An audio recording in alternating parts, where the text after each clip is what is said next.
This is the Tapped In Podcast, the podcast for beverage distributors that want to empower their sales team to drive business results.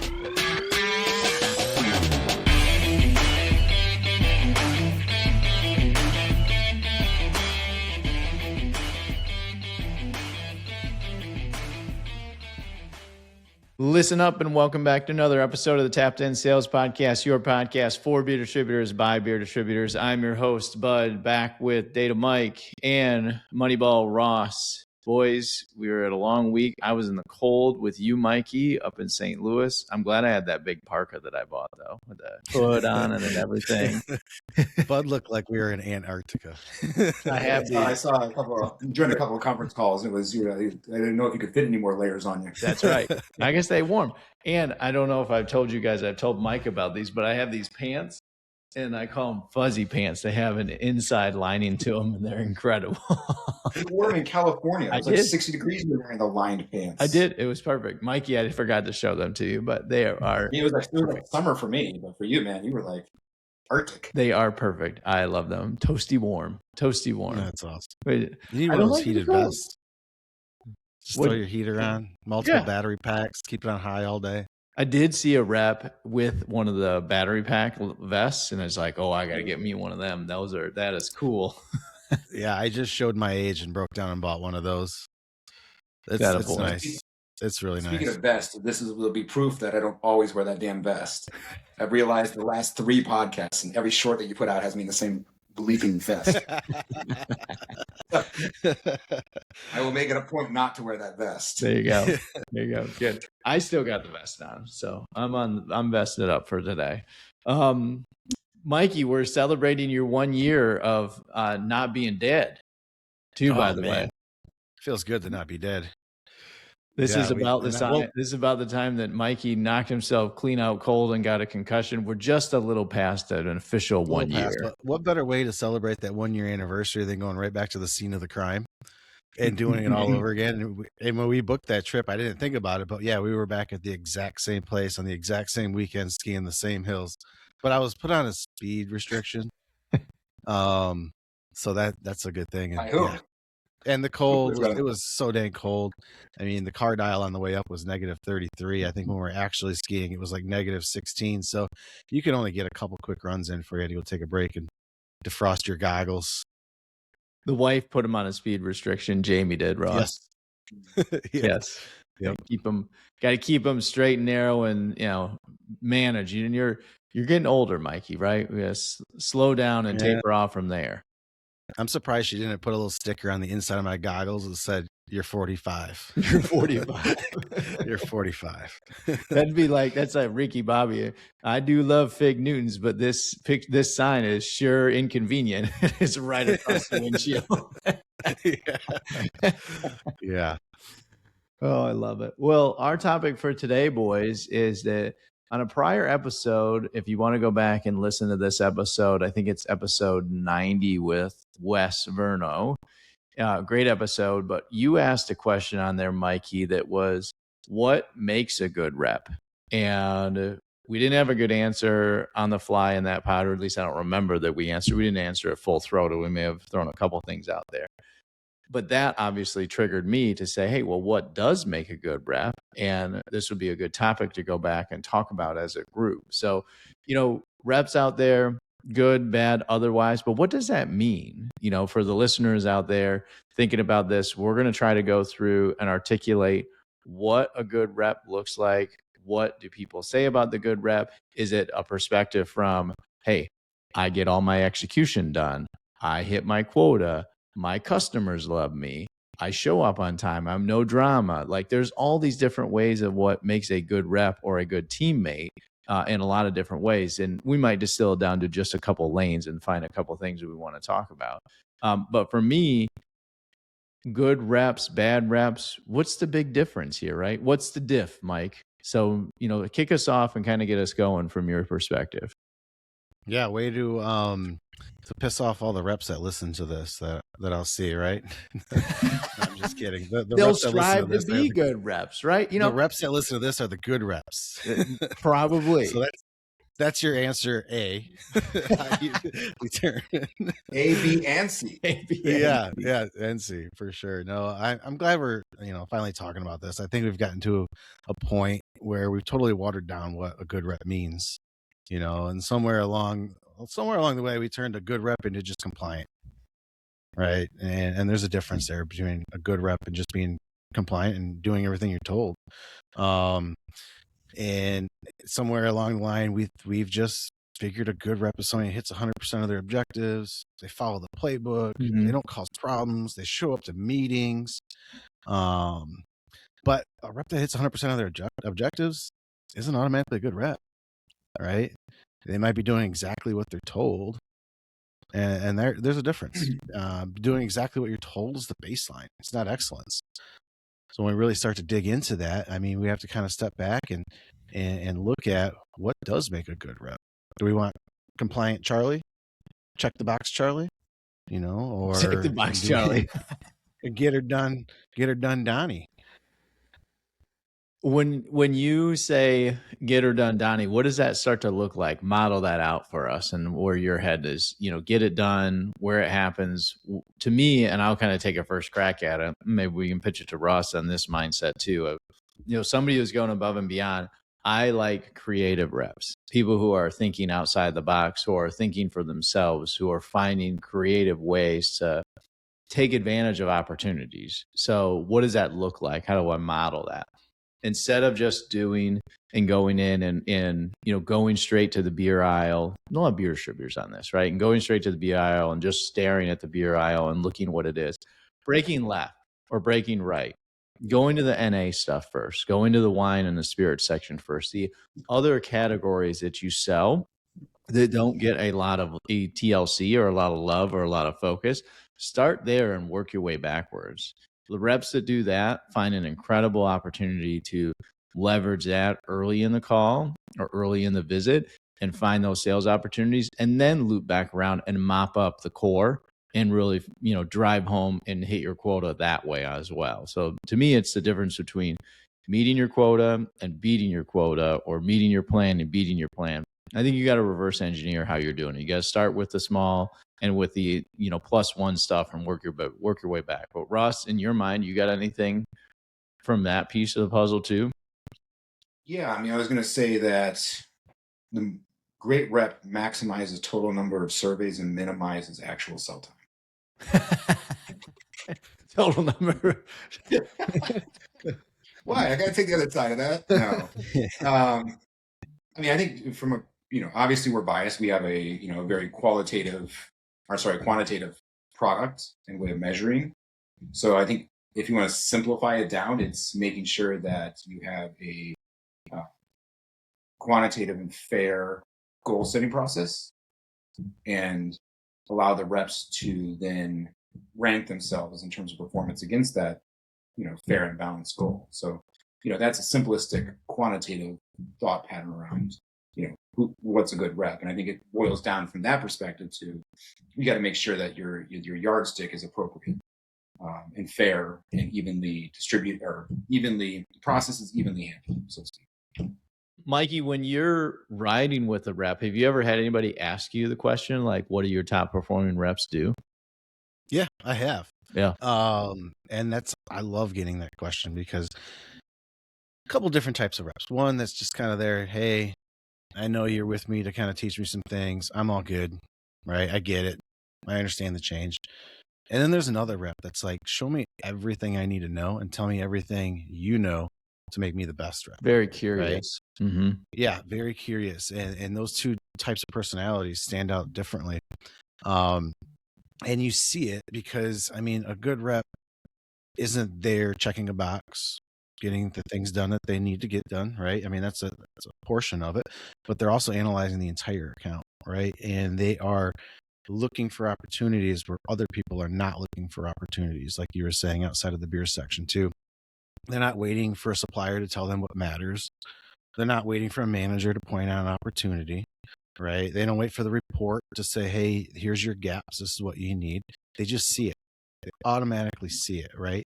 And they're pivoting or account by account, and they already know plan A, plan B, and plan C. They're identifying gaps within the portfolio, right? They're being honest with their retailers. And most of all, they're asking questions and listening, right? What are their needs? Most retailers will always tell you their needs, some way, shape, or form, when you're just having conversations with them. And a good rep will already know their needs before they identify it, before they say it to them. Hey, I've noticed this gap here. Hey, I've noticed you have 3 IPAs on tap. They're all doing quite well, but you don't have a hazy, or you don't have an imperial, right? Those are the kind of gaps where it's not like, hey, here's the flavor of the month. Can I pitch it at you? I see an opportunity. I see a need. And let me tell you why you need that. And I'm going to sell it to you as a need. So that brings, sorry, Ross, go ahead. I was going to say, a good rep, as far as I noticed, is they thrive under whatever structure you put in front of them, right? So if the structure compensation is based on, satisfying certain, supplier incentives, then they'll be good at that. If it's about getting a specific display action, they'll generally be good at it. If it's 100% survey execution, they'll be good at it.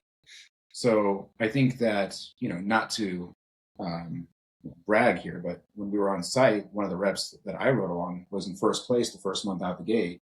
And here again, his first comment to me was, how do I make money with this new program?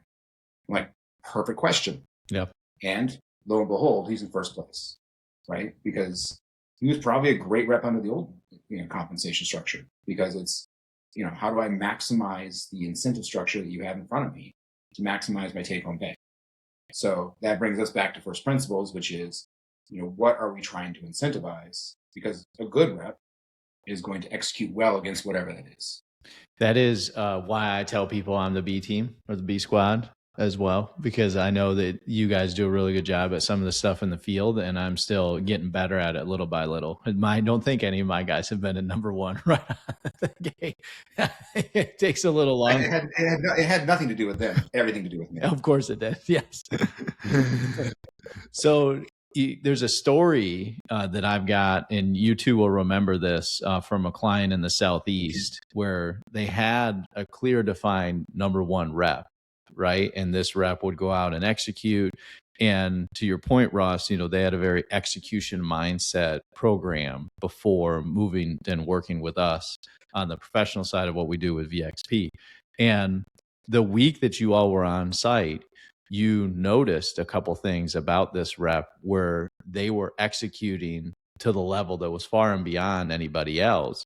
But you also noticed the dirty secret, and this is for the reps out there to hear, but also for leadership to hear, that people respond to incentives, that they were actually rotating through their execution programming, and that they were checking boxes to get deliverable on points of distribution and then scooping those up the next month and refilling them with the next.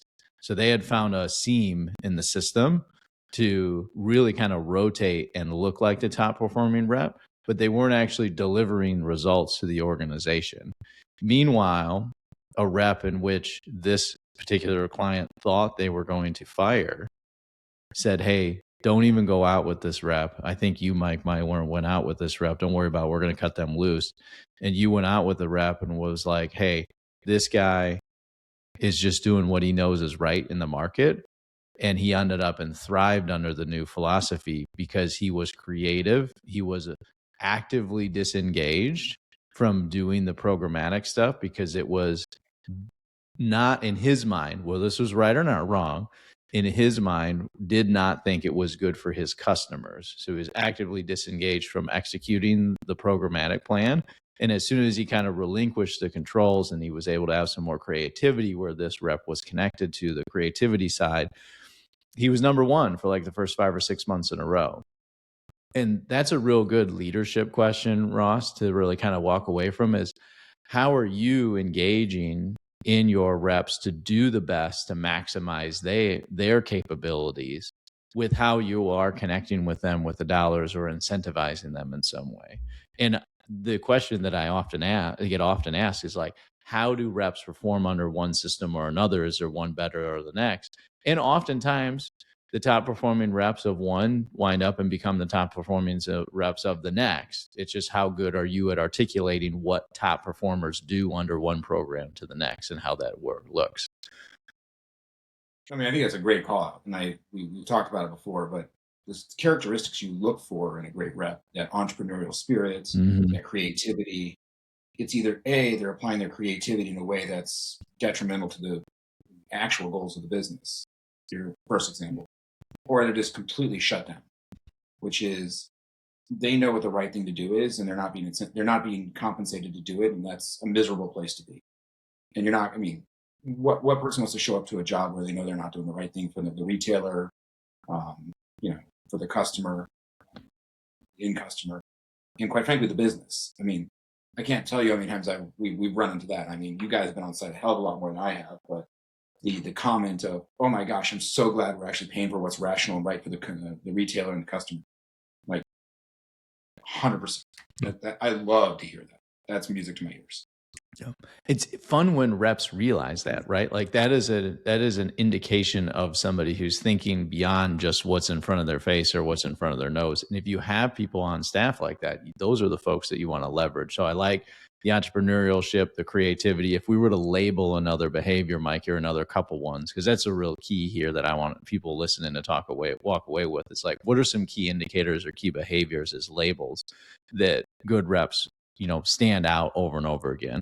And that's really key though too, because we've all been in the passenger seat of a rep's vehicle or at a meetup enough times to watch two different sales pitches. The sales pitch of what's on program for the month that they know that might not make sense for that account, and the sales pitch for the opportunity that they identified on their own, and they want to get it in because it benefits not only them, but also the retailer as well too, right? So we watch those two different approaches there. Same, we're trying to sell something in, but you also have 100% belief behind I found this opportunity. I know it's great for you. I'm going to get it done, right? Excuse me. So, I think a good rep thinking independently within the system and using the data to identify the gaps, going all the way, not waiting for a report to tell them exactly what it is, but using that data to answer the questions that they already know. It's like, what are we really missing here? Watching the entire behavior change, being able to pivot when account totally shifts. We've watched this market shift how many times in the last 10 years? And to be able to say, I don't need programming to tell me what's going on down here at this account that's 50 miles from the rest of the territory. This is completely different down here. I know their clients that come in here. I know their customers. I know this retailer. I know what's best for them. Yeah, so I'm going to call that reevaluating constantly. They're looking at, reevaluating what's performing or what's working in the account or in the given area over and over again, constantly, maybe even questioning themselves or questioning what they've done in the past, kind of re-underwriting their mindsets or re-underwriting their thinking on a regular basis to see what is or isn't working. They're not asking, what do I have to sell? Yeah. They're asking where am I underperforming? Where am I overperforming? Can I capitalize on that? Has the account changed behavior in any way? What's missing from this shelf? All right. And the biggest tell with the good reps, they behave the same way when nobody's watching. Mm-hmm. That doesn't just happen with a ride with. They're doing that every day at every account. I was going to add consistency to the list as well. Like being in when I say consistency, I'm really checking off the viewpoint from the customer, right? From the accounts, like that they're consistent there, they're predictable, they're always being that helpful hand. I always noticed with our customers, Mike and Ross, when we were running Atlas, that they really, really enjoyed having a level of predictability and consistency around the rep that they're working with.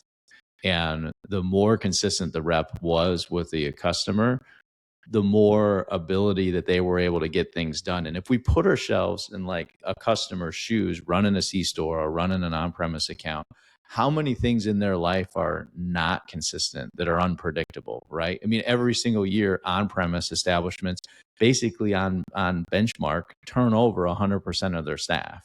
So year to year, you've got a lot of turnover. Having your rep be a consistent, helpful guide to that bar owner is incredibly valuable, right? And there's that consistency and work ethic that comes around with being able to ask for things and ask for favors, people like you, owe you, and love you, that don't always play out if you're inconsistent. You don't always earn the same level of favors if you're being inconsistent. And people still buy from people. So in our world, consistency probably plays a lot of dividends. You guys think I'm off base there? Not at all. I mean, that's why we always say you have to sell yourself before you can sell anything. Mm-hmm. You really want that buyer, the decision maker of the account, to buy what you're selling, not so much what your company is selling. And when you sell yourself first, you have their trust. They're going to rely on you, right? And maybe you're not just coming in with the flavor of the month every month, but you're actually looking out for their business. You're seeing what's trending in the area, or maybe outside of the territory a little bit too, and you're bringing that knowledge to them, and then they 100% trust you. And then when that turnover comes over, you already have a lot of the trust of the whole organization. New buyer comes in, hey, I'm Mike. Yep, here to sell you some beer. Let's go, right? And that trust factor is already there because it's been turned over and handed over.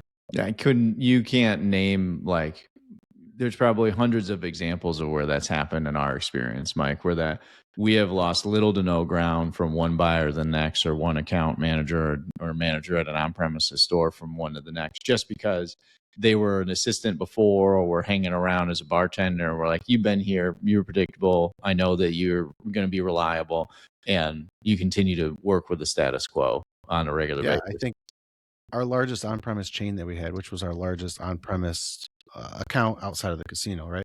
I think about that, and they kind of had a lot of turnover with management. But the staff, the bartenders, the wait staff, they all knew us. There was some turnover there too, but it feels like it wasn't as much as management. And a new manager would walk in, hey, I'm Mike, here's your sales rep, here's our cars, anything we can do. And every bartender, hey, Mike, hey, Tom, hey, Bud. The bartenders and the wait staff. You don't need to flatter me. They did not know my name.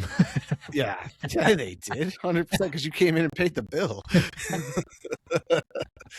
but that goes so far, and that wasn't just by coming and dropping off sell sheets, talking about what I want to sell them. It was making relationships and selling yourself first, which we talk all the time. Mm-hmm. Ross, do you think a rep needs to be academically inclined, like numbers and dollars and cents inclined in any way? No, I think it's that entrepreneurial problem solving element, right? And that relationship building. So I think it's a different skill set. I do too. There's some numbers out there, and in particularly what we do with VXP is very number centric and very data centric. But I don't see it where a rep doesn't need that needs to be a central source of capacity or capabilities for them to actually be successful. Like, they don't have to be the best numbers guy or money guy or data guy. They just need to have a little bit of knowledge around how to make numbers work or how to look at information. And a lot of it can become very understood quickly without having to be fearful of the numbers or super capable of managing numbers in any way, shape, or form. It's still a people business first. You're right. How do you think team leads play a role in nurturing a rep, Mikey, to become the best version of themselves? Yeah, coaching. I mean, we've had plenty of these episodes on middle management and team leads, and it all comes right back to coaching, not control and command, and leading through example. And I think we go back to Atlas quite a bit, but I do think that when I think of the shift in management styles that at least I had, and I believe Tommy had probably around the same time, I think about that a lot too, where it was like, hey, we walk into an account together. You don't have this here. Why not? Why isn't this here? Why does this look like shit? Right? That's kind of the coming down. I'm fearful of management. I'm fearful of team leads walking into my account because they're just going to nitpick everything. A good leader, a good team lead walks in, spots opportunities, and coaches the rep to also spot those opportunities, not coming down on them. Like, hey, how is this doing? How are you doing on your whatever it may be? And it's doing pretty good. Cool. Do you think we have a little bit of opportunity here to sell in another SKU, or why is this here? Like maybe just coaching them up to see how we do and spot those opportunities along the way, so that one day we don't have to walk in and do the coaching. Mm-hmm. Right. They're already in that mindset and thinking kind of like you do. You can't coach skill, or you can coach skills. I'm sorry. You can train the system, you can teach the product, but you can't train and teach to curiosity and keeping that rep curious of what else I can do, spotting opportunities, being eager for it. That kind of comes with their personalities. But I think if you can coach them up and live through their shoe, or have them live through your shoes of what you're actually looking at and trying to dig into some of those opportunities, that'd be the best bet. Yeah. To me, it's always about modeling what you're looking for as a leader. So, the first 90 days of a rep, if you're a team lead listening, is really important. And, first 100 days, first 90 days of any new role is really important. And we spend a lot of time in the industry thinking about the buttonology of how the technology we're using works. Like, how do you get beer on the truck, right? The tactics, the things you need to do with the machines, the handhelds, the iPads and iPhones to get products sold. But after that, like that is the easy learning curve, really, how the technology works. A lot of the stuff is pretty simple nowadays. After that, it's about teaching the rep how to look for opportunities and modeling what top accounts look like. And I'd like to see us spend more time as an industry where we can to focus on that, because this is a challenge, right? There's an opportunity and a challenge in how many reps we have that are seasoned veterans. On balance, Mike, I think the clients that we've seen lately or over the last 12 to 18 months have a much more seasoned veteran core than they do a young blood core or a brand new group.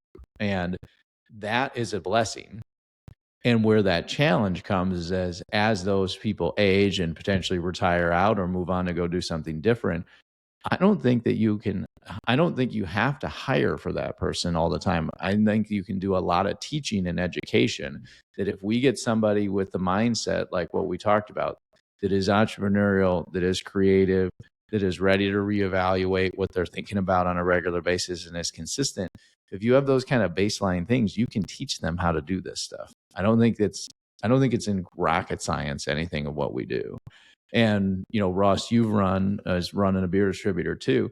Does that vibe with you? Like, I don't think these people are born. I think you can breed and teach a lot of this. Yeah, I mean, I think Mike nailed it, which is I think you need to be looking for those skills that you can't teach, which is that entrepreneurial problem solving element.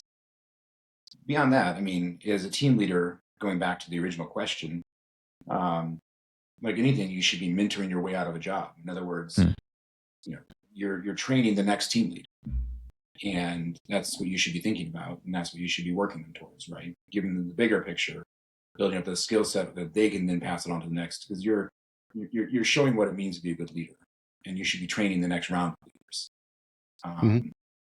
So I think that's going back to your original team leader question. I wanted to help answer that question too. I feel like a lot of us are stuck in that, hey, we need to hire somebody that was born and bred in beer and kind of has that background of all the beer and all, instead of really looking at personalities. And when we break out what's coachable, what's not, right? Teach them how to read data, structure their day, tell a better story. But you're not going to get them out of that mindset of being, they need to be spoon fed their priorities, right? They need to know where their priority or opportunities live. They hide when things get uncomfortable. Those are the things that you really need to hire for, because I mean, the beer industry is definitely teachable and coachable, but those personality traits are not. Mike, you and I do so many goal planning sessions. How many times have you gone through and said, okay, oh my gosh, this guy is 20% above his goal. Did we set the goal wrong? They're like, oh no, he's the new guy. He took over for an old seasoned territory that hasn't been maintenance in a long time. Yeah. Recently that has happened so many times, and it's like, yeah, such and such either finally retired or left the company, and yeah, we got this new person in here, and they're just killing it. It's like, that market didn't change. Those accounts didn't change. What changed? The mindset. I mean, I would wager if we got reps, listen, here's a good strategy. If you've done exceptionally well in your territory over the last 3-4 years, ask to move into a territory was run like crap. Yeah, I had that happen last week. I'll rewind. Where am I now? 2 weeks ago. Sorry, I don't even know what day it is, but 2 weeks ago I was with a rep, and we pulled up the very first account, and it was down, right? Compared to the rest of the company, rest of the accounts, it was down in volume, down in revenue, and kind of started walking through that. And we were looking at opportunities, right? I mean, a number one display in the aisle at the checkout that you had to walk through to get out was a value display. So we talked about that, right? We had some nice premium products also on display, not in great locations. And then he looked at me and he said, yeah, he goes, I know this route has a lot of opportunities to grow. This is my second day on it. I go, oh, okay. And then he said, yeah, and I'm always number 1, 2, or 3. He was like, and if I'm 3, I'm mad. So he was like, this route, you're going to watch this route go through the roof. You should look at my old route that I just came off of. And I'm like, there you go. I mean, now you have all the opportunity in the world to turn this around. And that rep was super excited. Wasn't so excited that kind of had a lot of cleanup to do and a lot of work to do, but the opportunity was just, was unlimited. Every time we go, if you provide the right incentive structure, people are going to want to shake it up and move. So, I mean, that kind of goes against what you were saying, but about having the constant personality interaction over time. But sometimes, I mean, you get stale. You see the same accounts, same displays, and it's not a bad idea to mix it up every once in a while and see things through new eyes. You can be consistent and still move people around. Like, it doesn't have to be the same person, for 10 years in a row. It's more around a presence of consistency, right? That they're reliable. That is more of, what I'm getting at. My dad used to always joke, and Mike has heard this before all the time. When you think about a reroute or when you're moving people around and you talk to a customer about it, it's like, sweet, you can do a reroute all you want. Better not change my account. Better not change the day that I get service with the rep. You better not change the rep. You better not change the date I get delivered, the time I get delivered, or the delivery person. Like, they don't want that, and that's what they would like to see. But at the same time, like, it's more about the consistency of the personality type. And if you've got a handful of reps that are consistent, they'll filter into the next person really well too. And I think it's funny you brought that up, Ross, as a story, because multiple times on sites, I've told reps as well, like, if I were you, I'd want to take the worst route. Yep. Mm-hmm. I would find the worst. If you want to guarantee to beat your goal by 15% every single month for a full year, find the worst shitty run route and get your ass on. Yep. And move there. Yep. And just go that direction. And it makes no sense on paper for a lot of folks. But when you really look at it, if you have that kind of belief and faith and you are entrepreneurial and you can, make these decisions and be smart about how you're going about things, the outcomes you can get are disproportionately better than something that is well run already or well organized or succeeding kind of on its own. That's the difference makers right there, is from a bottom line sense. Anything else we want to touch on this topic, boys? I mean, we can honestly talk about this topic all day. So. We could. The last thing I was going to touch on is that for a rep listening out there who feels like they fit the mold and they're also looking to move up to leadership and make the next step up, the pitch that I have to you is start being that helpful guide. Even if you have a team, like you have a team lead already, right? Or an ASM or somebody who you report to, but start being that person who is talking to your other reps on group chats about what's working and what's not. Start harvesting and harnessing trust, not just from your customers, but from your other team members. And that will lay the foundation for you to make the next step when a management or middle management ASM team lead position opens up. I remember Jared doing this so well, Mikey, as like he grew into his role and his capabilities over his time at Atlas, that he became number one, right? And he was somebody who was constantly talking to the other reps around what's working and not harvesting all that information for himself, because he understood that I'm competing with them for first place or last place for fun in the ranking in any given month, but I'm not competitor of them. I don't have to win for them to lose. And we can collaborate with one another in our industry and as peer sales reps in a way that you might not be able to in different industries. It's not like Art Van or a furniture store where if you're not the first one talking to that shopper when they come in, you get the sale. It's just not that same kind of animal. And there's not that same kind of intra-company competitive nature. You can be collaborative, you can be competitive, but you don't have to be competitors of one another. I know. That's a great point, and that's a great story from last week. It came out. I was with a rep, and the first thing that he wanted to show me was text screenshots from text from one of the other reps, and and he reached out and he said something to him, and his response was, "Should a number 8 be talking to a number 2 like that?" Because he was second in the rankings, and the other rep was number 8. He said, "Instead of talking to me like that, you should be asking me what I'm doing to be number 2 consistently." And he had a screenshot of it, and I loved it. And I was like, "That is so great." But you're right; he should be asking you, "What are you doing?" Because it wasn't just that month that he was number 2. He's the rep that said he's always 1, 2, and 3. He likes to just be right up top. So yeah, that's perfect. But you're right, bud. It's not like we're fighting over for the same consumer. We all have our own territories. We all have our own routes. We all have our own accounts, and we're finding opportunities that we know will grow the business. We're obviously going to share them, right? And if we're the reps that are looking to grow our route, then we need to be looking for those other opportunities, because I've said it before, it changes monthly, quarterly, yearly. It's always changing of what's hot, what's working, where our opportunities are, and sometimes we're just not. Maybe we're stuck down in a part of the territory that is not the first to the trend or the first to to discover this, and we need that input from our peers. I mean, I think there's really, really good advice in this that spans multiple industries, but throughout my entire career, I feel like it's really missed, which is do the job that you want to be promoted into before. You don't just sit around waiting for somebody to say you're the man up, let's go.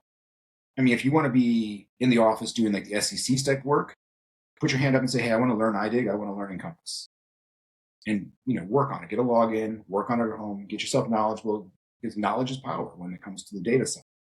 Maybe you want to become a team leader. Well, start raising your hand. Get involved outside of your own territory. Get involved in mentoring other new reps. Start getting yourself in the position so when the role opens, you're already in it. Yep. So all you're doing is getting the title and the dollars. And I think so many people just sit around like, as long as I just keep my head down and work hard, I'll get promoted. No, it's better to step up into the role that you want to be in, even if you're not paid for it, even if you don't have the title yet. When the time comes, you're the obvious choice because you already know how to do the job and you've already succeeded. Exactly. Absolutely. A good rep doesn't wait to be told what to do, right? With, hey, here's your checklist. Here is your to-dos for the month or for the week or for the quarter. They already understand the goal. They've read the market and they're going to act with intention and they're going to get it done.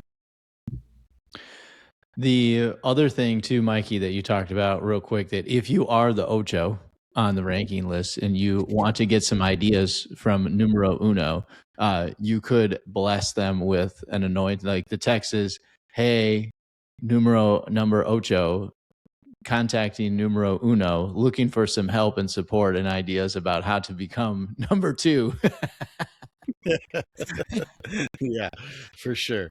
That is a great exchange. I wish you had screenshots we could share here. People would get a big dig out of that. Oh man, it was so funny too. And it was one of those encounters to where like you walk into the account, you're meeting the rep for the first time. This is a brand new program they just kind of kicked off, right? And you're trying to read the room, trying to read what's going on.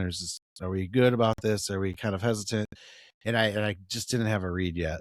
And then first thing he said was, let me show you something. And I was like, oh shit, here we go. And that was what he showed me. And I'm like, this is great, man. Let's make sure you're number 1. Let's do this. So yeah, that's perfect. I love it. That's awesome. Moving on to a couple news topics.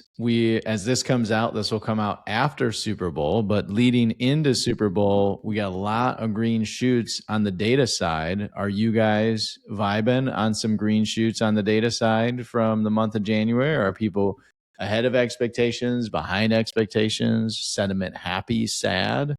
What do you guys put your foot down in your kind of leading indicator world in that side too?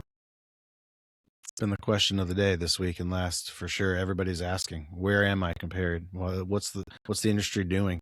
And surprising enough, there's been a lot of really good January numbers out there being thrown up. There could be a couple things that fall into that. One, there's a rather large price increase going on in February, right? Which there could be some buy up, but I get a lot of feedback that it's not all the buy up. I don't know reps getting ahead of Super Bowl, reps planning better, reps coming, or just the whole market coming out of a really shitty fall, coming out of a shitty Q4 and just responding differently. And in our subset of world is our customers, right? So, Yeah. you know, if you're hearing this and you're saying, well, my January sucked, well, you know, contact Bud.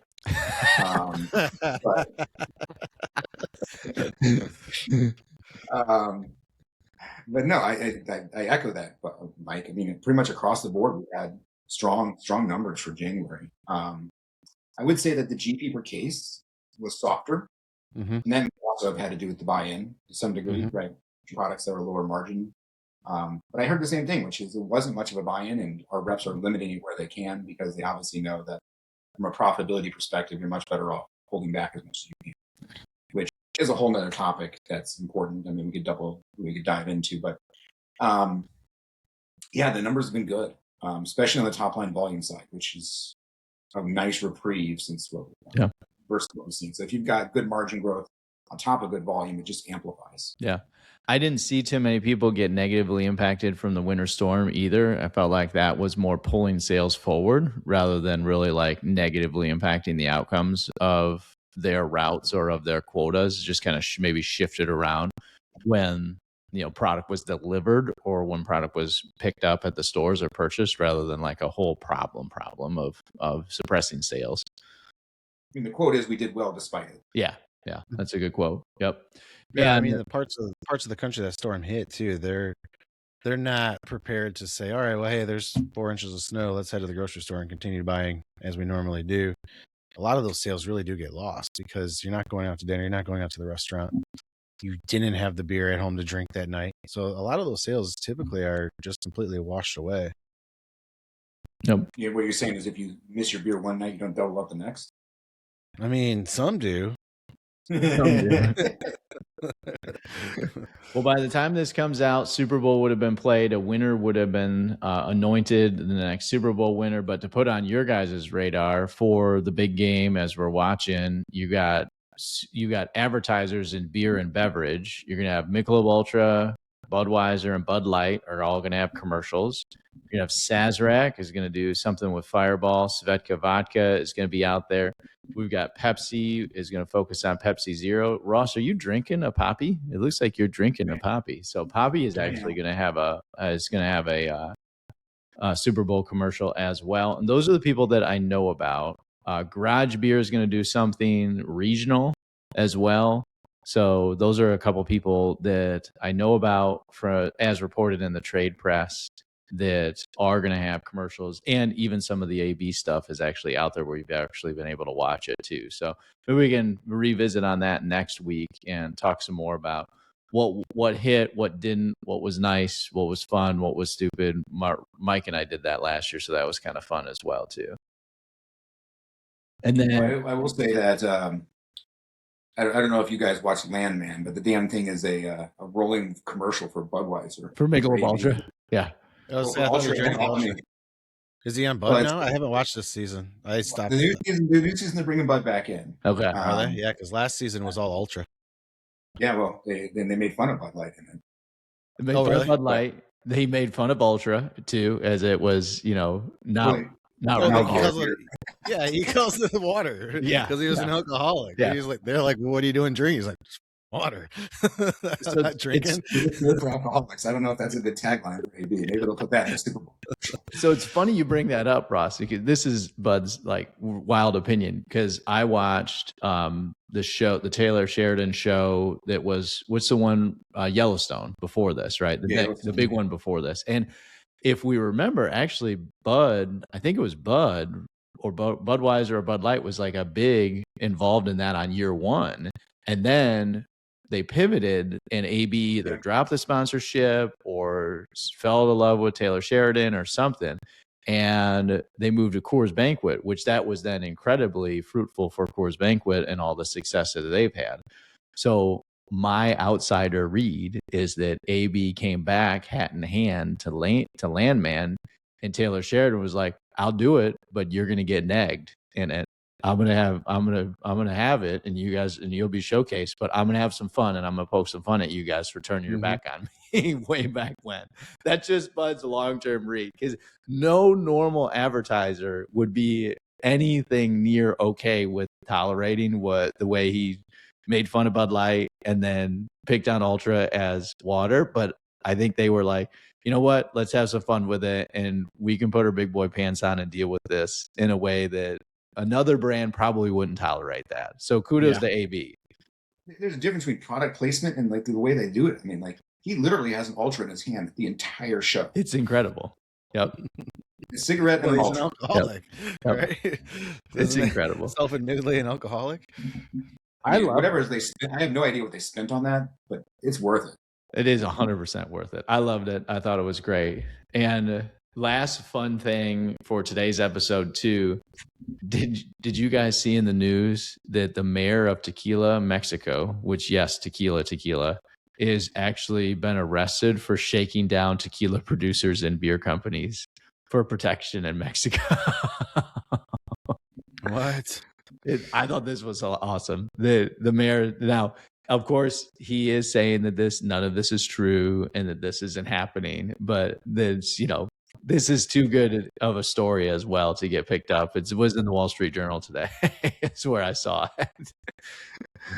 That's great. This is like Napa. This is like the mayor of Napa extorting wineries, or Green Bay, charging tolls on cheese and, trying to take your cheese curds away from you. I thought you guys would get a kick out of that. I love it. Well, I had an encounter with tequila last week. You had a tequila last week?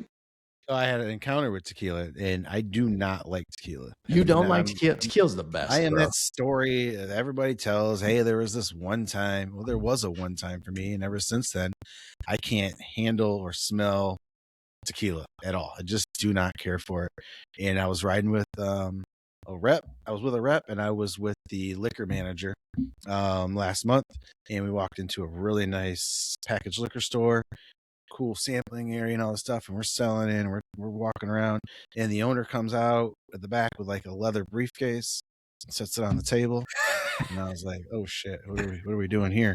Opens up this leather case, and it's like these perfect glasses that are in there, and he gets out 4 of them and then grabs a bottle of tequila and starts pouring it warm, no ice, just neat in a glass.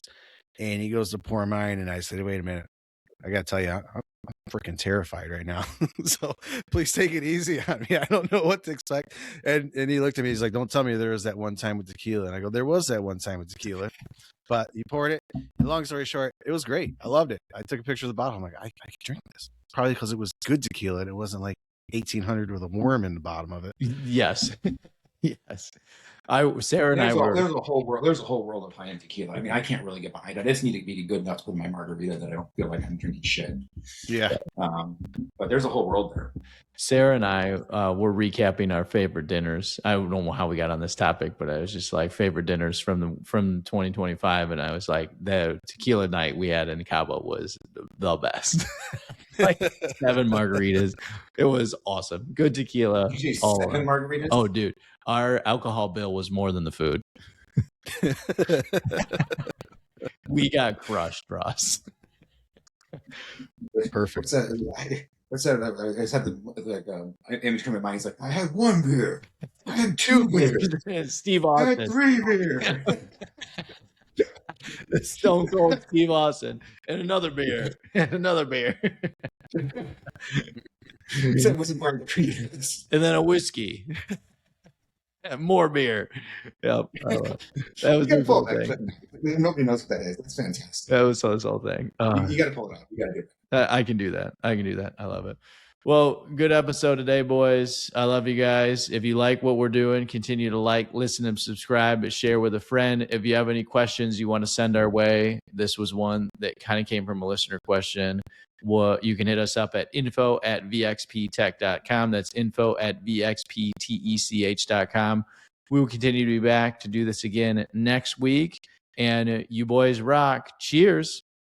Cheers.